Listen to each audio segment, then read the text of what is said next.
Je voudrais vous donner les salutations et vous remercier aussi pour toute personne qui s'est donnée pour propager la bonne nouvelle, afin que la bonne nouvelle puisse être propagée à travers tout le monde. Il y a des personnes qui se sont données, qui ont contribué pour que l'œuvre puisse avancer. Amen. Que le Seigneur Jésus-Christ vous bénisse à cause de cela.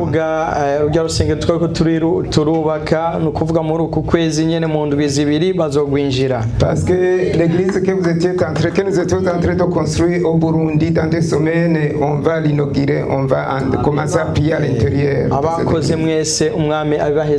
À vous tous qui avez fait quelque chose, que le Seigneur Jésus-Christ vous bénisse abondamment. Tout ce que vous avez donné, ça nous est parvenu.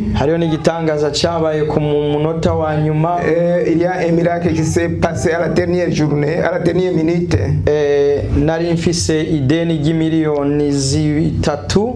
J'avais bien sûr une dette de 3 millions. Mais par la foi, j'avais dit aux entrepreneurs, demain je vais vous passer cet argent. Je n'avais pas cet argent du tout. J'avais 3 000 seulement pour payer l'hypothèque, mon hypothèque. Et c'était le temps de mettre l'argent dans l'hypothèque. Je ne pouvais pas toucher à cet argent. Mais par la foi, je leur ai dit, demain je vous donnerai les 3 millions. Pourquoi je dis cela, c'est que la journée suivante, une personne de Montréal que je ne peux pas annoncer le nom, j'ai trouvé que le révérend, le vice-révérend, qui m'a dit, il y a un chrétien de Montréal qui vient de t'envoyer 500 ou 600. C'est-à-dire que j'étais coincé avec la dette que je devrais payer. Et cette personne de Montréal, que Dieu la bénisse. Et je la connais de nom, tu vas la garder. Amen. Mais le nom, je connais son nom. Mais c'est un miracle qui s'est opéré et j'ai payé la dette de ces entrepreneurs du Burundi. Pourquoi nous faisons ces œuvres de Dieu? Ce n'est pas parce que nous sommes ressortissants du Burundi. Vous savez qu'au Congo aussi, on a des églises. On ira aussi au Rwanda. C'est l'appel que Dieu nous a mis à notre cœur.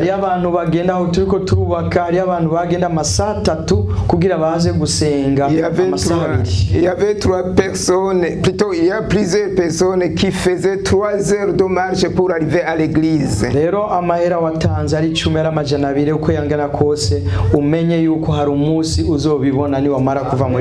Tout l'argent que tu as donné, sachez qu'un jour tu vas quitter ce monde, tu verras la récompense au ciel, tes œuvres sont écrites. À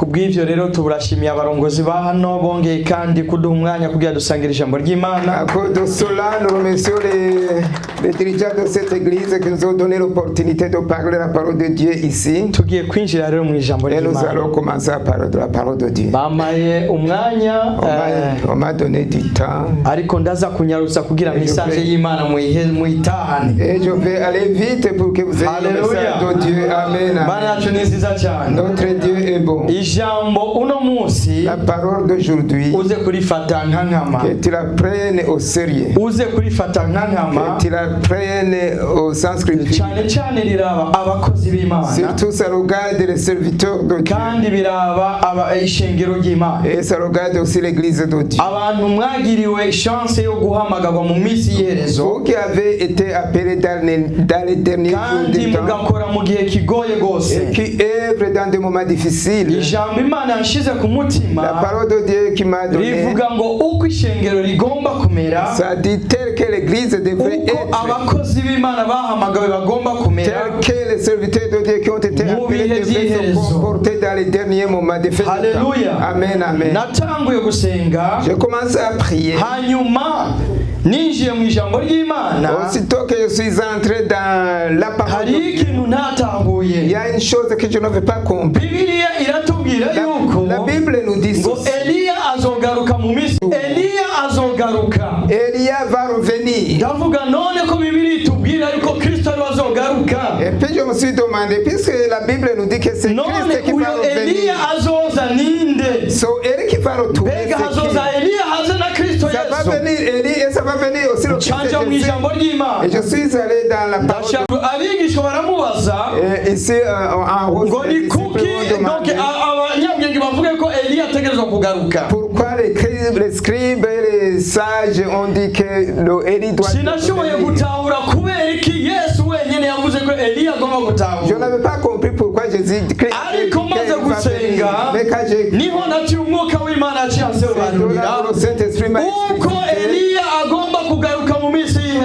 Elie devrait revenir dans les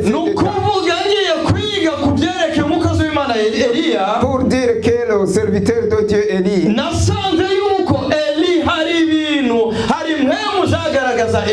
il y avait l'esprit qui caractérisait Elie quand il travaillait.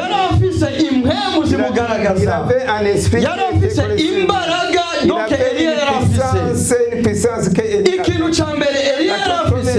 Elie avait.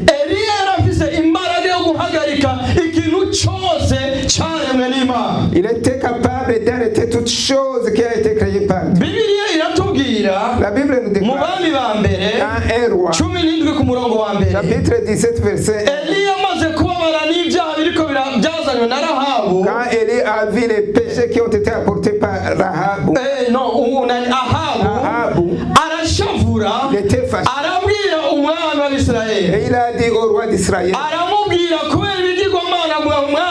cause des idoles que vous avez apportées, à cause de ces idoles que vous avez apportées dans son pays, moi, Élie, je te dis une chose. La pluie ne tombera plus dans son pays jusqu'au moment où je le déclarerai de recommencer à tomber. La puissance du serviteur de Dieu. Le serviteur de la nous devrions avoir de la puissance des ténèbres. Nous devrons faire à ce qu'on puisse arrêter Satan dans ses œuvres. La Bible nous déclare. Si vous lisez dans Luc 1 chapitre 20, vous allez voir comment l'ange Gabriel est descendu. Et il a dit à Zacharie, il a dit, Elisabeth va mettre au monde un enfant. Quand il a dit cela, Zacharie a commencé à critiquer. Il a commencé à rire.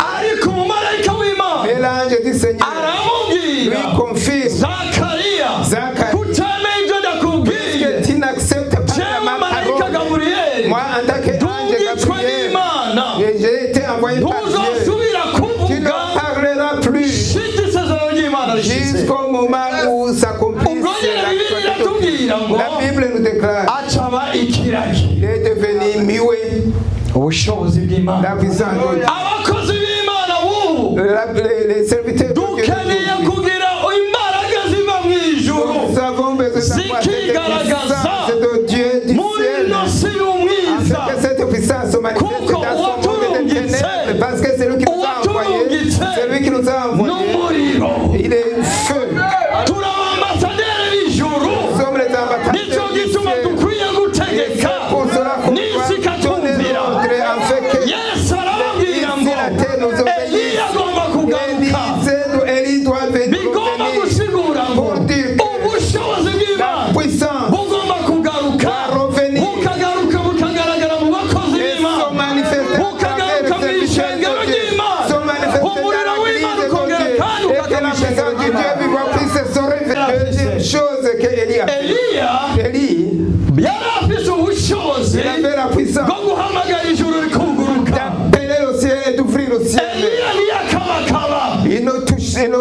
il cherchait pas d'autre. Kuko yarazi ijuru akorera.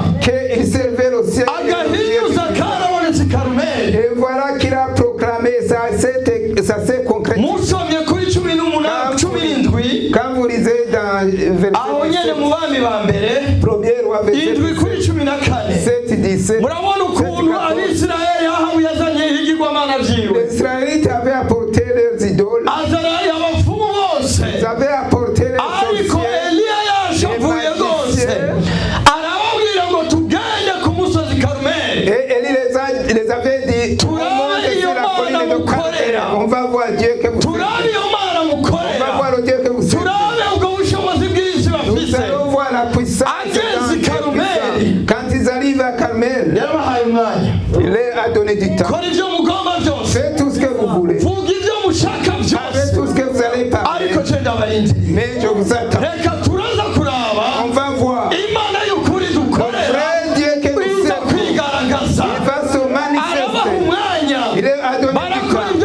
Ils ont commencé à faire toutes choses. Ils ont parlé n'importe quoi. Mais au moment de la 9e, au moment de la 3e, c'est 15 heures. 15 heures. C'est le moment où les Israélites allaient prier dans les synagogues. Il a dit arrête. Moi aussi je vais essayer. Il a commencé à implanter l'autel 12 d'Israël, qui signifie 12 tribus d'Israël. Il a placé 12 tribus. Et la puissance qu'il avait, il a ouvert le ciel. Il n'essaie pas de parler. Les serviteurs de Dieu. Les églises sont en train de se détruire.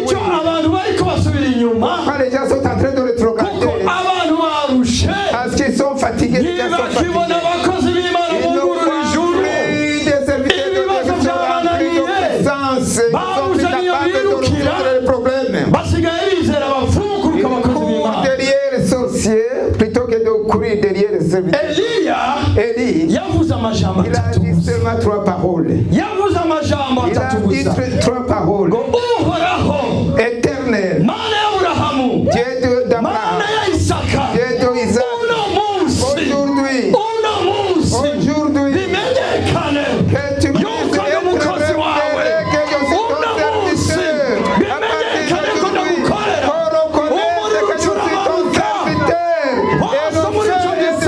Et le feu est descendu.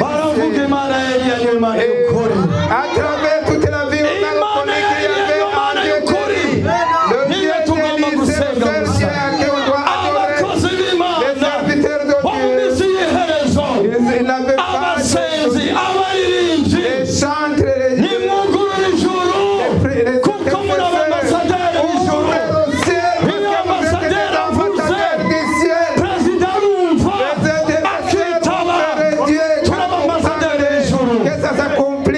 nous sommes des ambassadeurs.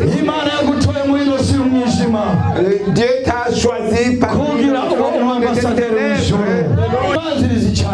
ce qui faisait avant le Élie, il ne travaillait pas. Mais il avait une puissance. Dans peu de choses qu'il il multipliait, ça devenait tellement. Et il continuait à survivre. Vous allez lire dans 1er roi, chapitre 18, 16 et 38. Vous allez voir ce qu'Élie a fait. Les serviteurs de Dieu qui ont été choisis pour œuvrer dans les derniers moments. Dieu a prédit ce que vous allez vivre, vous avez la puissance. Dans peu de choses que vous avez. Vous allez bénir tout cela et Dieu va récompenser. Dans très peu de choses, Dieu va récompenser. Tu vas vivre, ne te découragez pas. Dans peu de choses que vous avez, Dieu va vous utiliser et vous rendra possible de servir.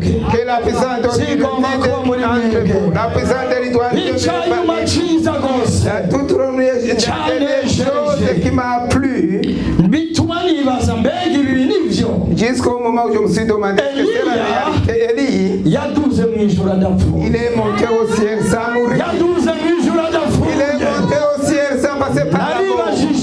Je me suis demandé, est-ce possible pour moi aussi? Et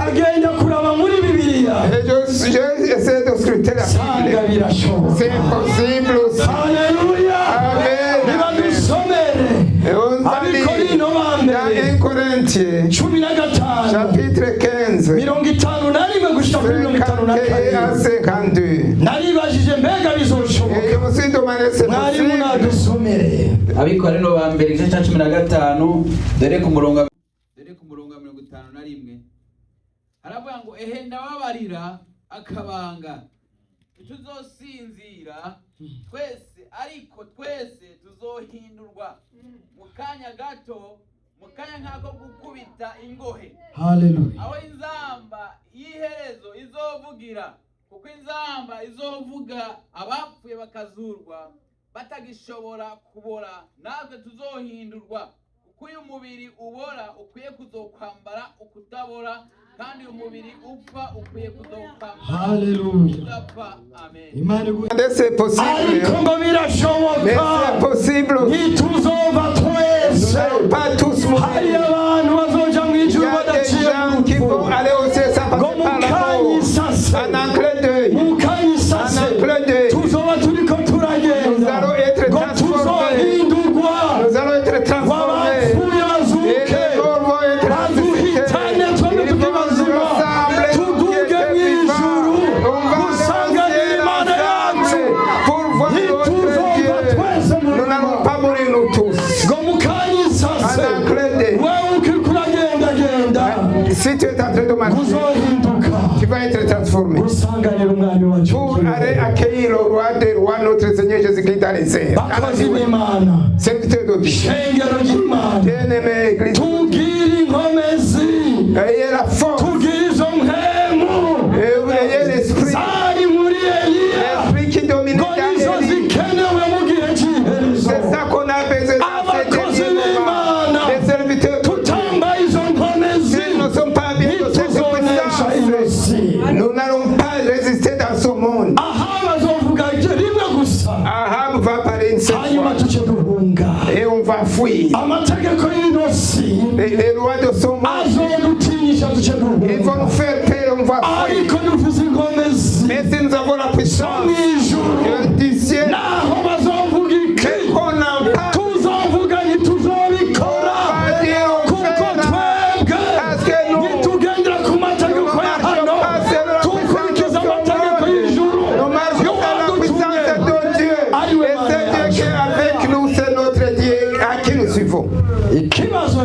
une question qui vous est posée.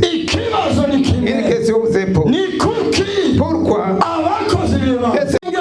l'église de Dieu, les chantres de Dieu, pourquoi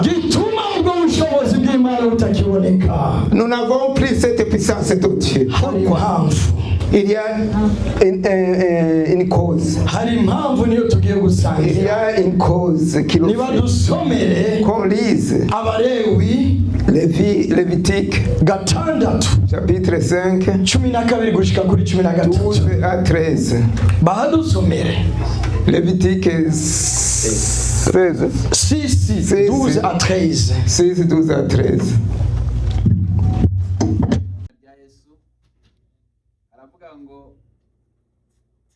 Nuko umuriro wo ku gicaniro uze wame waka ntuzime umuherezi aze yame awucana awurunde kw'inkwi ko bukeye aheze azigereke ikimazi cyo koswa acosereze kw'ibinure by'ibimazi byishimwe. Amesha kugeze ngaho. Amen. Subiramo kandi uwo murongo wa 12.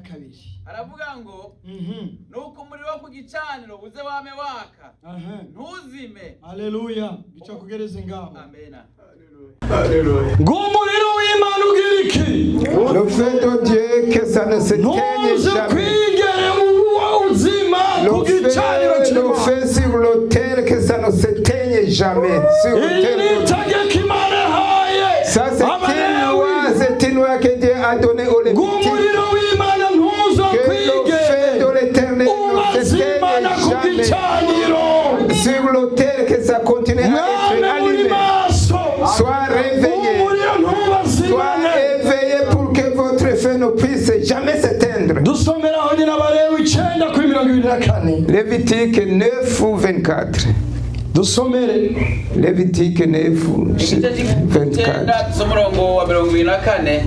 aravuga ngo umuriro uvuye imbere y'uhoraho uraheza uraza utongora kuri cya kimazi coshejwe bona bya binure abo bantu bose bayibonye basesereza impundu barunama bashika hasi. Amen. Haleluya. Amen, amen, amen. Umuriro w'Imana, le feu de Dieu, que ça continue à être allumé, que ça continue à être allumé. Et voilà que Dieu va envoyer le feu, il va consumer le corps. Et tous les gens vont se réjouir en voyant ce qui se passe. C'est Lévitique. Dieu les avait choisis. C'est eux seuls qui je suis les choses saintes de Dieu. Tel que vous êtes choisis pour être des Lévitiques. Eux seuls devraient connaître les secrets de Dieu. Et il avait donné l'ordonnance. Même si je vous ai dit, gardez-vous, afin que le feu que je vous ai donné jamais éteinte. Amen. La question. Dusomere kuri 10 ku murongo wa gatatu kugwera ku murongo wa mbere gushika kuri gatatu aho nyene mu bareyo Lévitique 2 10 et à 3. Dusomere mwarimu abareyo igice cya 10 dore ku murongo wa mbere gushika ku murongo wa gatatu aravuga ngo urupfu rwa Nadabu na Abihu. Nadabu na Abihu bene Aroni babira ivyotero byabo bashyiramo umuriro bashyirako imibavu bayosereza uhoraho ku muriro urahuwe ahandi uwo atabageze. haza umuriro uvuye imbere y'uhoraho urabica bagwa imbere y'Imana. Musabarira Aroni ati ibyo ni byo uhoraho yavuze ngo ukwera kwiwe kugaragarira mu bamwegera kandi ngo azoherwa icubahiro imbere y'abantu bose. Aroni arumirwa. Amen. Haleluya. Amen, amen, amen. La question. Dieu avait ordonné à Lévi ne faites jamais ceci. De faire ceci. De l'éteindre parce que c'est un fait que j'ai moi-même installé. La Bible déclare ceci. Ils se sont mis à l'aise à côté. Ils se sont endormis. Et le feu s'est éteint. Et le feu était éteint sur l'autel. Au moment où ils s'étaient réveillés, le feu était éteint. Ils se sont dit, mais qu'est-ce qu'on va faire? On va utiliser notre habitude. On va essayer de faire de notre habitude. Ne sont-ils pas des bois comme ils ont pris du feu, ils ont mis sur l'autel. Et ils ont mis aussi les sacrifices. Ils sont allés à l'extérieur. Ils sont allés à l'extérieur. Ils ont pris du feu étranger. Du feu étranger que Dieu ne les avait pas ordonné. Du feu extérieur que Dieu ne les avait pas ordonné. Ils ont commencé à allumer le feu. Ayez peur de cela. Il ne faut pas amener le feu de l'extérieur. Ce que Dieu ne vous a pas fait. Nous sommes des serviteurs de Dieu, des sacrificateurs qui ont été choisis par Dieu.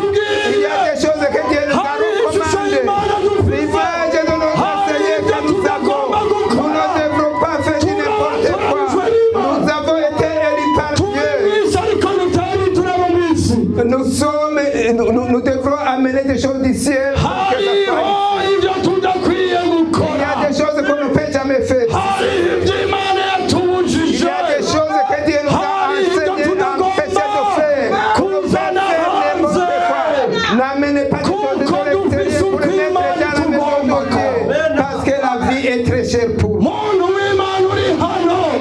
mettre quelque chose.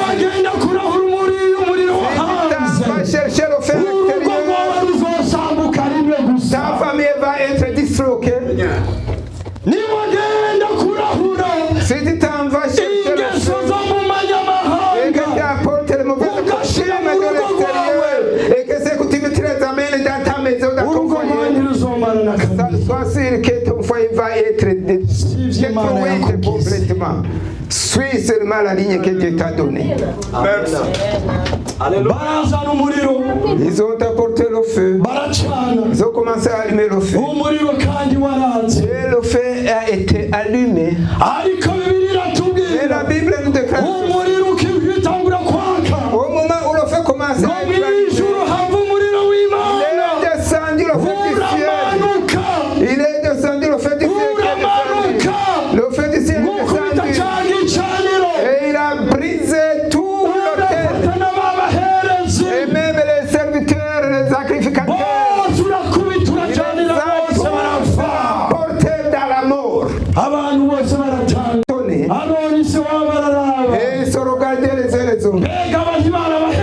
N'étaient-ils pas des sacrificateurs? Mais pourquoi ils ont allumé ce feu? Moïse lui a dit, souvenez-vous ce que Dieu avait dit, que la gloire de l'Éternel, personne ne partage la gloire de l'Éternel. Quand Dieu a parlé, que tu sois bishop, que tu sois révérend, qui ne peut pas changer ce que Dieu a parlé. Personne n'est capable de changer ce que Dieu a parlé. La gloire de l'Éternel, s'il est là, personne ne peut le changer. Moi je peux changer. Je suis un homme, un fils d'être vivant. Mais si Dieu a parlé, Dieu ne change jamais, n'est pas une personne. Tous ces gens-là ont été consumés par le feu. Bien aimé, la question que nous avons, c'est ceci. Le problème qui est allé dans les églises de Dieu, que le Saint-Esprit est en train de montrer, nous sommes allés chercher le feu de l'extérieur pour l'amener dans les églises. Oh, c'est ça le feu de l'extérieur qui est en train de diriger les églises. Les serviteurs de Dieu sont en train d'être dirigés par le feu de l'extérieur. Et Dieu regarde à côté, vous laissez aller. C'est ça la parole que je t'ai amenée dans ce peuple de Dieu. Aujourd'hui, devant Dieu, nous sommes le 5 du 7 juillet. Le feu de Dieu, que ça soit toujours allumé, que ça soit toujours allumé sur l'autel de Dieu. Le feu de Dieu, qu'il soit allumé dans ta famille. Le feu de Dieu, que ça ne puisse jamais être éteint. Que ça ne puisse jamais être éteint. Alléluia. Si tu fermes le feu de Dieu, ne pas dire que c'est Dieu qui l'a causé, qui a causé le malheur. C'est toi seul qui est allé chercher le feu à l'extérieur pour le ramener dans ton foyer ou bien dans l'église. C'est ça que Dieu m'a donné de vous transmettre. Rien d'autre. Nous allons prier. Nous allons prier. Le feu de Dieu, que ça continue à être allumé dans le temple de l'Éternel. Le feu de Dieu, que ça soit allumé dans ton foyer. Le feu de l'Éternel, que ça entre, que ça soit flamboyant dans ton cœur. Que ça ne se termine jamais. Malgré qu'il y ait beaucoup de choses qui concernent, mais toi, tu es ambassadeur du ciel. Tu es ambassadeur du ciel. Pour ceux qui viendront, tu vas ordonner, tu vas mettre de l'eau. Parce que tu as une relation avec le ciel. Tous ceux qui viendront, tu vas donner l'ordre au ciel. Et le feu du ciel va se révéler. Ézéchiel chapitre 37, a commencé par le premier verset à 5. La Bible déclare, Dieu dit à Ézéchiel, et ces ossements puissent redevenir vivants. Ézéchiel a dit, toi seul Dieu tu connais, mais dis une seule parole pour que les ossements puissent revenir vivants. Et les os vont devenir vivants. Serviteur de Dieu qui a été levé, tiens-toi debout, afin que le feu du ciel puisse être rallumé. En toi, ça va être rallumé. Le feu du ciel va être rallumé dans ta famille, parmi tes enfants, dans l'église de ton église. Le feu du ciel va être rallumé. Tout ce que tu diras, ça va être accompli. Parce que Dieu est là. Lève-toi, toi qui as besoin que